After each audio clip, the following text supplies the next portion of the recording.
l'entraînement des chevaux et des cavaliers.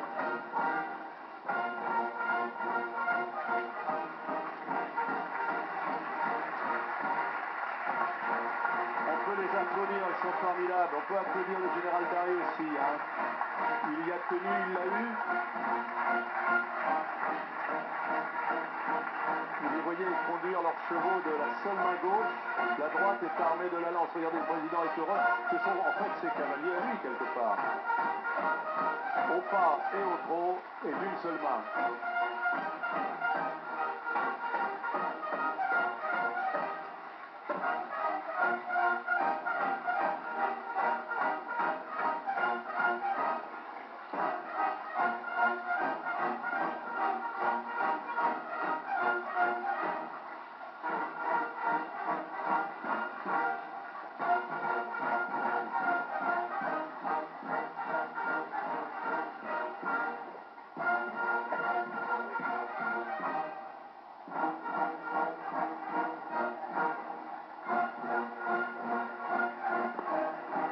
C'était le carrousel des lances. Écoutez les applaudissements au tribune officielle, mais aussi de part et d'autre. C'est une des plus belles premières parties qu'on ait vues depuis des années. C'est vraiment magnifique. Et dans quelques instants, nous allons voir en colonel apparaître la patrouille de France. Ça ne saurait tarder. Nous allons assister, on peut le dire, au plus grand défilé de l'histoire du 14 juillet. Oui, défilé aérien, oui, pour ce 75e anniversaire. Pour ce 75e anniversaire de l'armée de l'air, également pour célébrer les opérations extérieures, puisque l'armée aérienne participe et sur tous les fronts. Et cette année, en effet, il y avait la particularité du 75e anniversaire de l'armée de l'air. Voici la patrouille de France qui arrive en formation à 9 avions. Qui n'est pas encore sur les... Elle est encore à vue de la Grande Armée. Non, voilà, top, c'est parti. Je pense qu'elle ne doit pas tarder, elle doit être sur l'avenue de la Grande Armée. Le leader, le commandant Souberviel, donc leader de la patrouille 2009, est bien en train de prendre sa prise d'axe. Voilà, avenue de la Grande Armée, l'Arc de Triomphe, les Champs-Élysées, place de la Concorde. Tout ceci est magnifique à survoler. Et j'imagine l'extrême concentration de l'équipe à l'heure actuelle. On pense à Virginie Guillot, allez. On peut également penser à Virginie Guillot. Elle est où là Alors là, voilà, elle est à l'extrême droite de votre écran, fumée rouge, complètement à droite. C'est pas sa position habituelle, puisque d'habitude elle est en colonne derrière le leader, mais là pour la circonstance, les 9 avions, puisque d'habitude c'est 8 avions, 9 avions en vol, le pilote remplaçant est également, il est à l'extrémité droite quant à lui. Et voilà. Regardez, c'est toujours des images incroyables de voir. C'est fantastique parce que vous voyez que ça c'est le plus grand drapeau tricolore au monde qu'on peut dessiner dans le ciel, et ça c'est quelque chose de Et si j'ose cette expression triviale, on flippe quand on est... Ah oui, complètement, oui. Quelle fierté, quel bonheur. Je suis sûr qu'ils sont vraiment ravis. Ah, et voilà ça. Et le voilà chevron derrière, des 75. Voilà derrière le chevron, symbolisant les 75 ans de l'armée de l'air, un chevron. Le chevron est un signe distinctif que l'on pousse au Varoche ou les pilotes expérimentés. Le chevron rouge, c'est le bombardement, le vert, la chasse, le bleu, 7 et 5, avec le Rafale, en tête. Voilà, Rafale avec 6 Mirage 2000 dans ses ailes, et derrière 3 Alpha Jet et 2 Mirage FHR de la reconnaissance de la base de Reims. Le chevron, c'est la chasse. C'est la chasse, c'est un symbole. C'est le baron.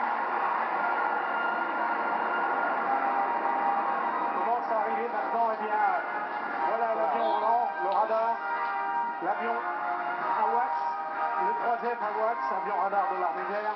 Nous en avons 4 et cet avion a d'ailleurs récemment participé aux recherches malheureuses du vol Air France 447. Donc le 4 Mirage. Et derrière 4 Mirage FHR de reconnaissance de Reims. Donc ces Mirage FHR sont les avions de reconnaissance. Actuellement ils sont sur la base, ils sont en Afghanistan et ils sont également au Tchad. Là c'est la connaissance et anticipation. On va ensuite voir la suite. C'est la dissuasion nucléaire qui arrive, comme l'idée. Voilà, des avions ravitailleurs, un C-135, donc des avions ravitailleurs des forces aériennes stratégiques, et 4 Mirage 2000 N comme nucléaire, donc les avions nucléaires. Ce sont ceux qui sont chargés de faire peur à des adversaires potentiels. Exactement, ils assument la dissuasion nucléaire à côté de nos amis marins, qui eux aussi ont la composante aéroportée, mais également la composante sous-marine. C'est les Mirage 2000 qui vont bientôt céder leur place au Rafale. Au Rafale, on vient de créer cette année un premier escadron Rafale, un 411 Gascogne, sur la base de Saint-Dizier. Quelle image! Et voilà maintenant Arrive derrière eh bien, la fonction protection, symbolisant la fonction protection des Mirage 2000 RDI. Vous savez qu'actuellement, eh bien, un dispositif particulier de sûreté aérienne assure la sécurité de Paris. C'est la protection, ça. C'est la protection de nos concitoyens. Et des aéronefs aussi. Des aéronefs, mais aussi l'assistance en vol, puisque ces avions permettent également eh bien, d'assister des avions en détresse.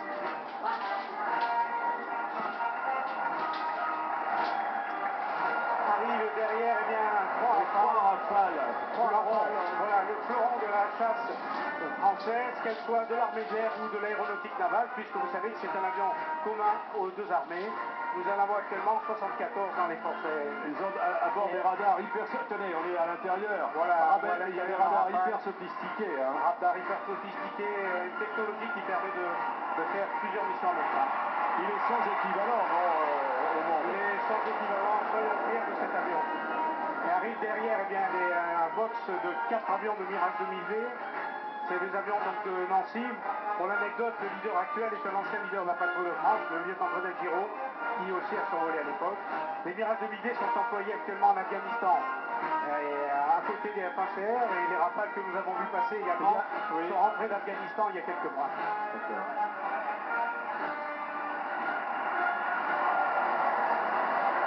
Derrière, les Alpha Jets. Il y a deux Belges dans les Alpha Jets. Tout à fait, c'est donc l'école d'aviation de chasse, les trois Alpha Jets du milieu, et aux extrémités, les écoles de transformation opérationnelle franco-belge, qui est située à Cazaux. C'est le signe d'une volonté d'unité européenne de la défense, ça, déjà. Exactement, C'est un signe fort. C'est un signe très fort, et d'ailleurs, il y a une grande communauté maintenant au travers de cette école qui forme énormément de pilotes, qu'ils soient français ou étrangers. Cette volonté forte, on le verra tout à l'heure dans le défilé à pied, hein. Voilà, avec la brigade franco-allemande. Tout à fait. Voilà maintenant un dispositif de l'aéronautique navale. Donc ce sont, eh bien, au devant, on a la chasse embarquée, Hawkeye, de super étendards et Rafale. Comme je vous disais, ce sont donc des avions qui peuvent se poser sur le porte-avions. Le Hawkeye, c'est comme un AWACS, c'est un avion radar qui permet eh bien, de surveiller tout un dispositif maritime qui est en mer. Priscilla Lucien nous en parlera tout à l'heure, puisqu'elle sera avec nous pendant le défilé. Elle est là derrière moi. Il y a d'ailleurs un de ces avions, l'Atlantique 2, qui arrive derrière avec un Falcon 50 de la Marine nationale. Ce sont des avions multimissions et qui ont récemment également participé avec la WACS en recherche de l'avion d'Air France au large, donc dans l'Atlantique. On avait dit qu'il y aurait des Canadair qui survoleraient Paris, mais le président de la République n'a pas voulu. Il y a eu des feux en Corse récemment, il pouvait y en avoir encore dans le Midi. Certainement. Il a pris la décision qui est une priorité. La priorité, c'était les feux, les incendies. C'est normal. Et voici à l'écran maintenant, qu'arrivent devant nous trois appareils de la force de projection, donc des Transals de la brigade d'appui projection. Ces Transals sont absolument fantastiques. Ils commencent à vieillir un peu, non, les Transals? Ils commencent pas à vieillir, mais ça fait plus de 40 ans qu'ils sont maintenant dans les ports. Ils sont sur tous les coups. Ils ont survolé, participé à des opérations. Ils étaient sur les côtes comoriennes, là. Et ils étaient récemment sur les côtes comoriennes, voilà.